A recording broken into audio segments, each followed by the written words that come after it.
Hi, friends. I know typically I do weekly reading recaps, but I got busy last week. So today we're going to look at everything I read the past 2 weeks. I did read a bit, so hopefully I'm not going to yap all that much. I'm going to really briefly talk about each of the series that I read and then really quickly, hopefully, go over what I thought of them. And I'm going to do my best to keep it spoiler free. While I did read some stuff from the library, it's been 2 weeks, I returned most of it, sadly, so this is mostly gonna be a video talking about the books that I read that I physically have in my collection. So let's get started. And this is gonna be in no particular order because I don't remember what I read when I read it. First up is volume 17 of Colette. This is my favorite series. I just noticed it's dented in the top corner, and that's gonna bother me forever. Oh my goodness. Okay, I'm gonna try and not look at that. So, volume 17 of Colette. The series is currently being published in English, but volume 17 is not yet published in English. So, anything I say about this volume will be a spoiler. So, I'm gonna talk about it really broadly, hopefully, so you can get the gist of it without getting too much spoilers. So, in volume 17 is really cute. It has the same format that the past few volumes have had, where we look at things in the underworld, and then we see things on Earth, and then we see Hades and Colette get together towards the end. That's typically how most of the volumes have been recently, and this one is no different. We get to see a lot of the skeletons. It is really cute, the skeletons. We get to see them kind of fuss over Hades. We learn one of the reasons why they love him so much, and it is really cute. They're really cute. So we see that. It's really, really fun. We have Hades' special day where he grants everybody in the underworld one wish of their choosing. Again, really cute. The skeletons are delusional, so there's a lot of fun stuff with them. We get to see Colette on Earth. We do meet another apothecary. She's been meeting a lot of different apothecaries where she is on Earth right now. Personally, I didn't like the other apothecary. I'm not gonna go into why, I'm not gonna spoil it, but that route, I didn't care for it. And then it ended on a very, very sad note. So we learn, and it's not spoilers because if you read one of the first, I think it's introduced in the first or second volume, when we learn about Colette's mentor, the man who saved her from her village. In this volume, volume 17, we learned exactly what happened on that day that he saved her in her village. And it's really sad. It's really, really sad. I did read some people talk about, like, they felt like current world events are what brought the author to write what she wrote in this volume. But I don't think so because, again, she introduced the concept of what happened to Colette's village towards the beginning, which is way before current world events happened. I don't want to spoil it. So I don't think that's the case, but I don't, even if it was, I still think it was very well written. It was very, very sad. It felt really realistic. It was really good. So overall, I did really like this one, even though I didn't like one of the chapters. It was only one chapter. Overall, fantastic. I'm always going to like Colette. This one, we didn't see all that much of my least favorite side character, which was extra nice. So this one was a good one. And while the final chapter was very sad, it still ended on a positive note. Like, it didn't end soul crushingly sad. It got soul crushingly sad, and then it got a little bit hopeful, which was very nice. And this one, I only have 4 volumes left. There's 21 volumes in the series, 20 volumes plus the Goddess edition. So I'm very sad that I'm almost done, but I'm excited to see how it ends a little bit. It's complicated feelings. Next one we have is volume 8 of Love That's an Understatement. I think digitally this one has 7 volumes published in English, and of course it has 8 volumes published in Japanese. Volume 8 was just as good as any other. This is my favorite delinquent manga, and this is my second favorite shoujo manga. I've been loving the series for years now, and I'm very happy it's still ongoing. In volume 8, again, not going to spoil anything, just it talks about exam season. And in Canada, it's nowhere near as stressful as it seems to be in Japan. I guess also in Korea and China, from what I've heard, exam season is incredibly stressful. So we get to see that in this volume. And we see a lot of Fumin or Fumiya, Zen, and Lisa. There's a lot of conflict going on in there. Fumiya has to take his exam, And Lisa sees Fumiya struggling with his exams, and she is like, that's gonna be me next year. Oh my God. And Zen just kind of supports her. And that's basically what happens in this volume. We also learn that the author, Fujimomo, really enjoys writing Fumin, specifically because he's the most like human out of all of the characters. And when you read this volume specifically, there's a lot of Fumin in this volume. So if you like him, this is a really good volume. I really like Fumin because he is definitely one of the more complex characters. This volume specifically had me feeling so bad for him. I just want him to succeed.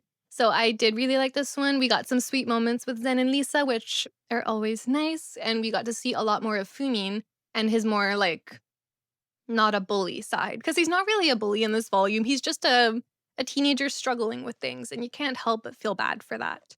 So I am sad that it's going to take a while for Volume 9 to come out because Volume 8 just came out. But I really liked Volume 8. Next one I read is this one called Hebigami-kun wa Samui to Henshin Shichau kara Volume 2. This one is one of the thinner ones. It is a Pixiv comic, if you know Pixiv, and it's very good. I really like this one. Overall premise of this one is this boy here named Hebigami. When he gets cold, he transforms into a snake. He has a classmate you can kind of see on the back. They're so cute. When she sees him transformed into a snake, she warms him up and he turns back into a human. And that's basically the whole premise of this one. At the end of volume 1, we were introduced to another character that transforms. Okuma, I think is his name. Yeah, Okuma, who transforms into a bear. So this boy transforms into a bear when he's tired. So we have a cold snake and a tired bear and a girl who kind of keeps them together. In this volume, we just see more of the same. It is very, I don't want to say gimmicky, but it's very repetitive in that her warming up the snake boy happens at every chapter. It always happens, but it's not tiring. It's very, very cute. The scenarios are always different. I personally really enjoy it. I think it's fun. And volume 1 more so introduced the idea that if he stayed as a snake, if he couldn't turn back into a boy, would she still want to be friends with the little snake, even though he can't communicate? And I think that's really sad. So, but it is like, what if he can't turn back into a boy? Because he is like, he's also a snake. So I think it does get a little bit deeper than just the gimmick, which I personally, again, I do enjoy. And so I'm looking forward to volume 3 as well. I want to see more of the bear. He was pretty prominent in volume 2, and I hope he stays prominent. But I also want to see a girl character transform into an animal, because right now it's just the boys. Next one I read is this one. This is volume 5 of Kamisama Gakko no Ochikobore. English version is The Failure at God's School. The English version currently has, I think, 3 volumes out. And I cannot recommend this enough because it's very good. The original light novel that this was based off of is written by the author of the Apothecary Diaries light novel. So if you like the Apothecary Diaries, you should check this one out because it's very good. This one was originally promoted, at least to my knowledge, as a romantasy.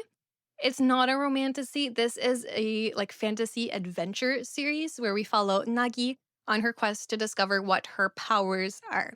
She is sent to God's school to train how to be a god.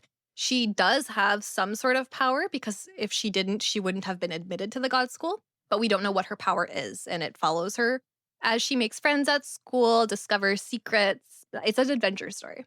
Volume 5 is kind of like a break from everything. Well, the beginning and end are very important to the plot. The entire middle of it is just the school sports festival. So it gives you a break from everything that's happening, and I personally really enjoyed that. The overall story of this series follows a great mystery. I'm not going to say what the mystery is, but it is a very interesting mystery. And every volume that we read slowly reveals either more about the mystery or it adds new interesting things that could affect the mystery. And I personally really, really like it. It is very text heavy, so this one does take me quite a while to read. Also, it is pretty complicated. So it takes me a while to read, which is why I'm reading it slowly. But I did like this one. We're also introduced to a new god in this volume. You can see him on the back here. I really like him. He likes pineapple pizza, and I respect him for that. So I really like volume 5. My next read is an English one. This is volume 3 of The Too Perfect Saint. This one is currently ongoing, I'm pretty sure, in English. I'm pretty sure. I liked this one. However, I did not care for Philia's chapter, like, at all, at all, at all. I really don't understand why Philia's chapter is still, or her story is still being introduced or, like, discussed at all, because I feel like her story's been done in the first 2 volumes. I don't really care about Philia from here, which I feel a little bit bad saying. I care about her sister and her plot for revenge.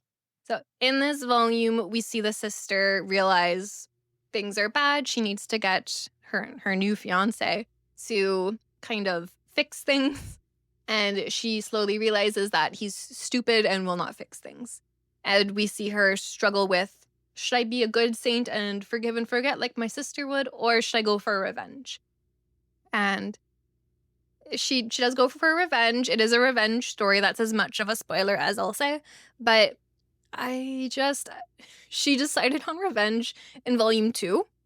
So I don't know why it took her all of volume 3 to be like, yep, okay, I do need to go on the revenge route, when she already decided that she needed revenge 1 volume ago. So it doesn't really feel like all that much happened in volume 3. It just kind of felt like she solidified her choice to go for revenge.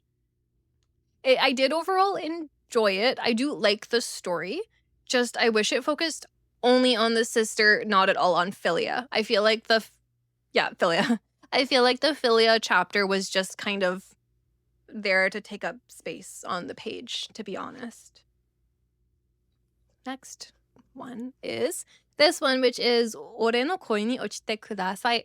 This one, I did not really enjoy the first volume, but I enjoyed volume 2 quite a bit more. This is a dessert series, technically, though it doesn't come in the manga magazine. This one comes in the josei version of dessert, if you know what I mean. This one, the overall plot, if I can say it's a plot, is we follow a woman. This is an office romance, so we follow a woman who really, really enjoys men with nice voices. Instead of music, she listens to audio recordings of men with nice voices, which is actually a thing. I have some friends who liked that. When I went to university in Japan, I had friends who would buy the the audios. I tagged along. It was wild. No judgment. I just thought it was crazy that was a thing. It's not a thing in Canada. And so one of her new coworkers just so happens to have a really nice voice. And so they get together. She likes a nice voice. He has a nice voice. They get together. That was basically all that happened in the volume 1. In volume 1, that was it. It was, yeah, I was like, wow, this is not, there's no plot. It's just them making out in the office. Okay. So I didn't like that. Volume 2, however, does get a little bit deeper. It talks about why they like each other. She likes him for more than just his voice.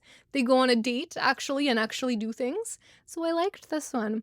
I need to understand the characters and their motivations, and I need the motivations to not be shallow for me to be able to enjoy romance. I don't want them just to be like, I like nice faces. You have a nice face. Let's date, you know? Like, I don't get behind that. So volume 2, we learned more, which was nice. But there was like a chapter where if he wasn't handsome, it would have been creepy. So I don't know. I guess you can, like, it's a romance manga, so that can be said about a lot of chapters, I guess. But like, he kind of stalked her for like a while, and if he wasn't handsome, it would have been creepy. But okay. My next read is this one. This one can be read. You can read the first chapter for free, I think, on K Manga in English. The English version title is First Love, Worst Love. Japanese is Yori-kun to Yori o modosu wake ni wa. I love this series. This is one of my top 2 favorite new dessert series. The other one is the Butler one, which is also available for free. The first chapter, at least, on K Manga. This series is about a girl who was ghosted by her first love. Years later, she moved to Tokyo. Surprise, surprise, he also moved to Tokyo. Now they're neighbors, and he really, really wants to get back together. And you can see on the back, it's so cute. He is like approaching her because he wants to get back together, and she's like holding her umbrella up as a weapon because she doesn't want him to get close. It's really funny. In volume 2, he's a lot less pushy, which is really nice. So they try and be friends, and just friends. And he actually does respect her boundaries for the most part. The comedy really, really hits, and we also get to see a lot more of the side characters, which is really nice. I really like it. And it's just funny. We get to see them go to a sports center, I think you would call it, like a big, yeah, like a center where you can do different sports on different floors. Some floors have like karaoke, some have like a room to play basketball or baseball or soccer or whatever. So they go to a big entertainment area. I don't know what to call it. And they all play basketball together. And it's Yori, our female lead, Hatsuho, and their two friends. And eventually it's 3-on-1. In playing basketball, everybody's trying to defeat Yori, and he still wins. And it's really, really funny.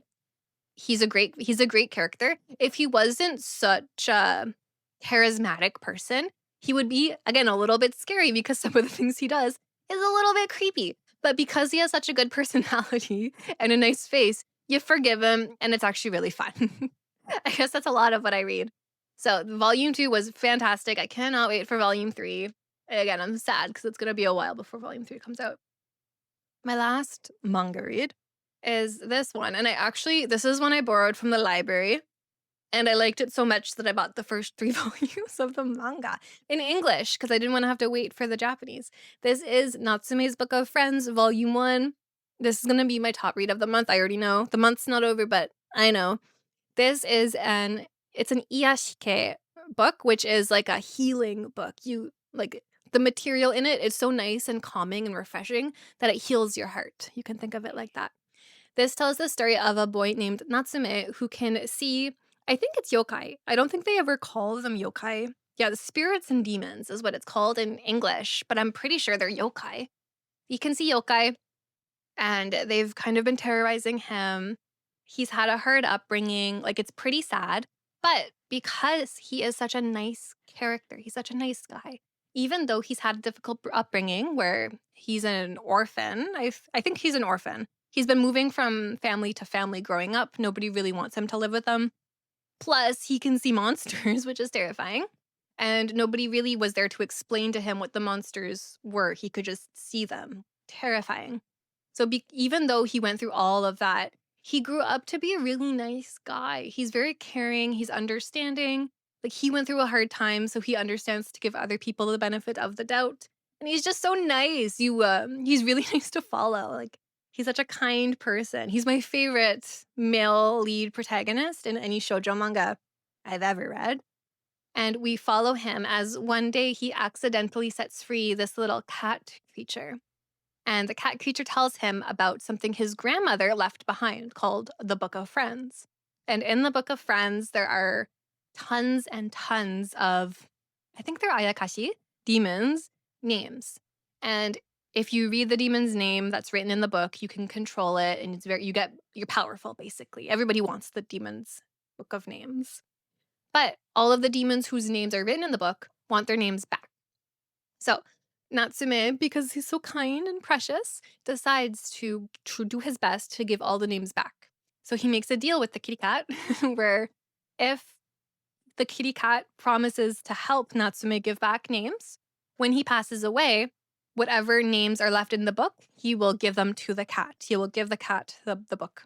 And the cat agrees, and then they go around returning names. And it's pretty, I don't want to say it's formulaic, but every chapter is basically him meeting new yokai or demon and returning their name. Some of them are kind, some of them are not so kind, but he always treats them the same, and it's just really nice. It kind of is similar to Mushishi, but also it's not similar to Mushishi. They're both really like nice, calming stories, though, at least in my opinion. So those are all the manga that I read. And then super quick, I'm in the middle of several light novels. I'm not going to talk about the Japanese one that I'm reading because spoilers, I don't want it to be spoiled, so I'm keeping that close to my chest. But English, I'm reading this one, which is The Condemned Villainess Goes Back in Time and Aims to Become the Ultimate Villain, Volume 2. I am a little more than a third of the way. Yeah, a little more than a third of the way. I am really enjoying this one, just it's massive, so I'm taking a little break. This series is very nice. We learn about a villainess who goes back in time and tries to do things right. She's not really a villainess. She's like one of the kindest people. I have to read this one a little bit slowly because it is so, like, it's very sweet. kind of, where like I get a toothache if I read it too much, kind of, where there really isn't any conflict and everybody loves the female lead, which I do like, but I have to take it in smaller doses because I can only take so much of people worshiping her before I'm like, okay, I need a break. But I do like that. So when I want something sweet and easy to read, I pick this one up. And then I'm also still reading this one, which is Who the Hero. I can't say it. I don't wanna. That's what this one's called. This one is a mystery series. I picked it up purely because I just spotted it at the bookstore and I thought the title was interesting. And I also know it's a new one. I have no guesses as to who offed the hero, I'll say, yet, but it is still very fun. I'm enjoying kind of trying to guess who could have done it. So this series will be 3 volumes. There are 2 volumes out, and I know there's a 3rd one coming. And it is told in interview style and then glimpses of memories. So we have a hero who's no longer around, and we have 3 of their adventure partners. And every new chapter is an interview with one of the 3 partners where somebody's asking them questions about the hero. Then we go back in time and learn from their perspective, their first meeting with the hero. And then we learn about the hero's perspective, meeting each of them. So it's really interesting. I really do like series that give you different points of views. I find it fun.